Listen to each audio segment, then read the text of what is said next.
ação ou para edificação. Então o profeta de Deus ele tem essa característica, falar aquilo que as pessoas não gostam de ouvir.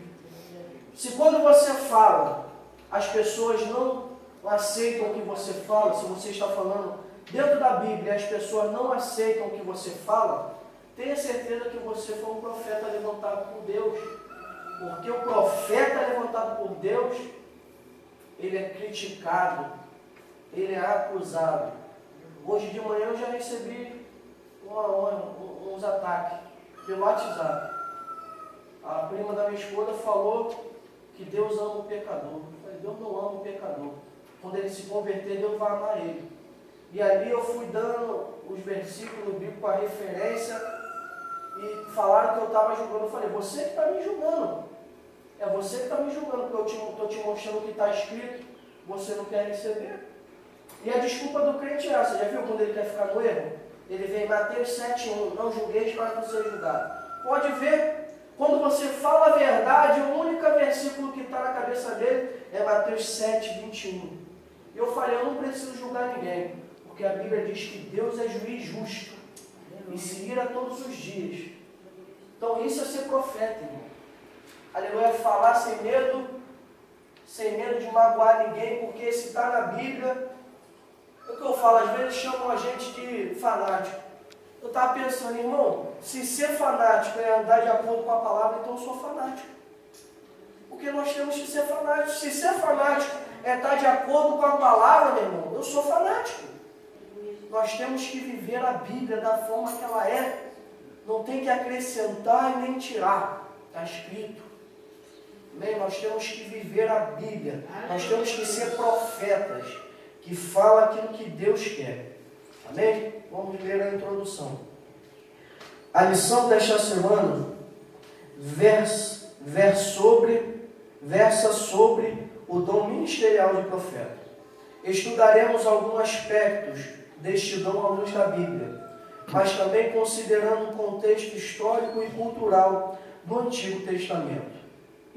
Do Antigo e do Novo Testamento. O ministério de profeta é altamente importante para os nossos dias, pois, de acordo com o ensino dos apóstolos, tal ministério tem um valor excelso para a igreja de qualquer tempo e lugar. Amém? Olha a definição de profeta. Profeta é o porta-voz oficial da divindade. Amém? Porta-voz oficial de Deus. Vamos lá. Ler o tópico 1, profeta do Antigo Testamento, conceito. O profeta do Antigo Testamento era a pessoa incumbida para falar em nome de Deus. Nem vamos frisar isso, irmão. Se você é profeta, você tem que falar em nome de Deus. Irmão, nós vemos muitos testemunhos, e testemunho edifica-se as pessoas. Amém? Mas tem gente que deixa de pregar a palavra para ficar pregando testemunho. Deus ele não quer isso, Deus ele quer que pregue a palavra. É a palavra que traz salvação, é a palavra que traz restauração sobre a vida. Então o profeta no Antigo Testamento era a pessoa incumbida a falar em nome de Deus. Deus ele dá a seguinte palavra lá em Êxodo. Amém? Quando Miriam e Arão questionam o ministério de Moisés, ele fala, com vocês eu falo através de visões e sonhos, revelações, mas com o meu servo Moisés eu falo face a face. Amém? Então a única pessoa que Deus falava face a face era Moisés. Deus ele não falava face a face com o povo. E era por isso que Deus ele tinha a necessidade de levantar profetas para falar com o povo. Amém? Nós vemos que quando o povo ele falou, Moisés, só tu que fala com Deus, queremos falar a gente também. Nós também queremos falar. Aí o Senhor falou para Moisés, manda ele se santificar e jejuar. E quando diz a Bíblia, irmão, que Deus foi se aproximando do monte, o monte começou a fumegar, começou a ter trovão, e ele desesperado, Moisés, fala tu mesmo conosco. Porque Deus, está entendendo? Porque Deus ele não pode falar com o povo. Irmão, para falar face a face com Deus, não existe mais igual Moisés. Tem gente que fala, eu falei face a face com Deus. Mentira. Porque se Deus, irmão, ele aparecesse aqui Agora, nesse momento, nós seríamos fulminados. Tamanha a sua glória e a sua santidade. Deus é santo demais, irmão. A santidade de Deus excede. Eu estava lendo, estava ouvindo sobre os atributos de Deus. Existe um que não é atributo de Deus, é o atributo de Deus, que é a santidade. Amém? O atributo de Deus principal é a santidade. Se tem uma coisa que Deus é santo. Já viu Isaías quando ele teve a visão? Santo, santo, santo é o Senhor dos Exércitos. Na língua hebraica, irmão, quando eles querem dar ênfase, querem deixar alguma palavra, alguma coisa na frase forte, ele repete.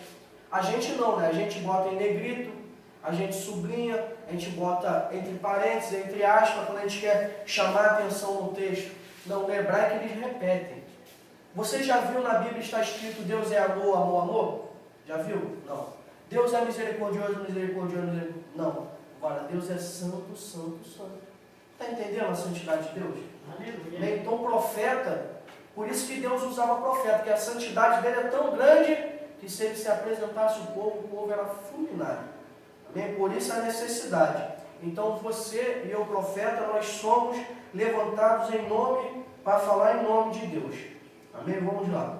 O Altíssimo fazia dele o seu porta-voz, o embaixador que representava os interesses do reino divino na terra. Quando Deus levantava um profeta, designavam a falar para toda a nação israelita, e até mesmo a povos ou nações estranhas. Quer ver? Vamos aí, abre aí Jeremias 1,5. Deus, quando levanta, é para falar com quem Ele quer, irmão. Jeremias 1,5. Quem achar para ler. Eu até achei aqui. Jeremias 1,5. Aleluia. Jeremias 1,5. Os irmãos estão fracos de Bíblia, né? Vou ler. Diz assim: antes que te formasse no ventre, eu te conheci, e antes que saísses da madre, te santifiquei, e as nações te dei por profeta.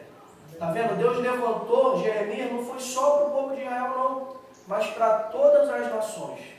Amém? Deu para entender isso? Quem entendeu isso, diga amém. Amém? Vou perguntar isso, hein?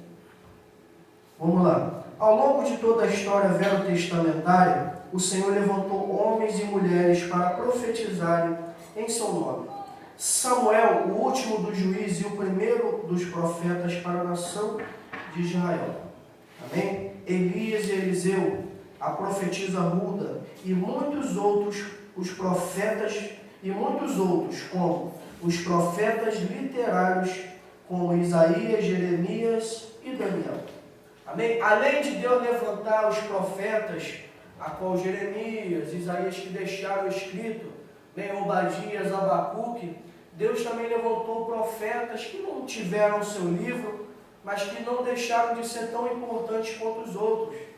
Deus levantou Elias, levantou Eliseu, Deus levantou inúmeros profetas, porque sempre Deus teve uma grande necessidade de advertir o seu povo.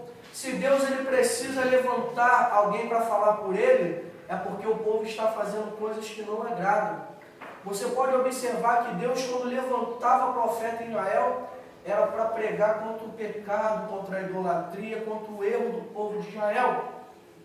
Está vendo por que é importante hoje em dia ter profeta de Deus na igreja? A igreja ela se encontra de um jeito, irmão, aonde o pecado ele entrou de uma tal maneira que não quer sair. Mas só não quer sair porque as pessoas estão acostumadas com o pecado. E é por isso, irmão, que Deus ele quer levantar você, quer levantar a mim, quer levantar o pastor Osés, para a gente pregar a palavra com verdade, irmão. Porque o profeta, ele vai pregar contra o pecado. Sabe por que eu gosto de alguns corinhos de fogo, irmão? Porque o corinho de fogo tem muitos, alguns também, né? Não são todos, que pregam contra o pecado. Amém? Hoje em dia, as letras dos louvores, irmão, eu te amo, hoje hoje é a minha namorada, noiva, amanhã é minha mulher. Olha para onde se encaminhou os louvores. Louvores aonde Jesus, não é mais o centro. Louvores aonde a denúncia do pecado já não acontece mais. Aleluia. Igual aquele louvor, falar de mim é fácil, quero ver tu vir comigo na madrugada, vir comigo com o mendigo, verdade. Bem, muitos nos criticam, mas não querem fazer aquilo que nós fazemos. Amém? Os louvores estão perdendo. Os louvores, tanto os louvores quanto as pregações, elas têm que ser o quê? Cristocêntricas. O que é isso, irmão? Aonde Jesus é o centro. A mensagem principal, irmão, tem que ser Jesus. Eu posso pregar uma mensagem exortativa para a tua vida, mas no final, por obrigação, eu tenho que falar de Jesus. Irmão, ontem eu fui pregar no culto jovem, irmão, e quando eu cheguei à igreja lotada, vocês não têm noção.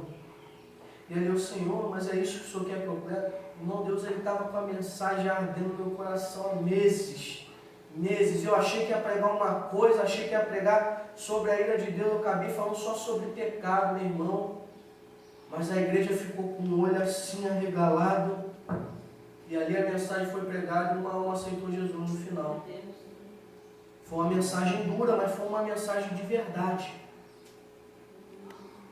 Porque não adianta nós pregarmos aquilo que vai fazer a igreja pular, a igreja rodar, a igreja dar glória.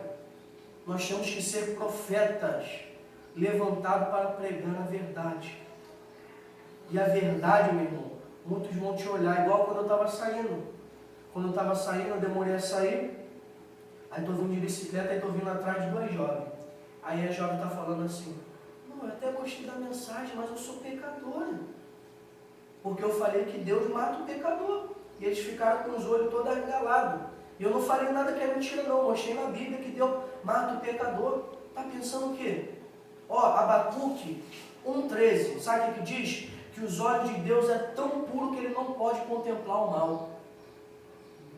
Você acha que Deus está olhando lá de cima e está tolerando o pecado dentro das igrejas? Será que a Bíblia é mentirosa? Hein? A gente mente, irmão, quando a gente fala assim, ó, para o pecador. Eu sei que a gente não vai falar da forma que eu preguei ontem, porque eu estava pregando para crente. Mas sabe qual é a realidade? A gente tinha que falar assim, pecador, ó, você está pecando, você vai para o inferno. Só que as pessoas não estão preparadas para receber isso, mas essa é a verdade. Sabe por quê? Porque muitas das vezes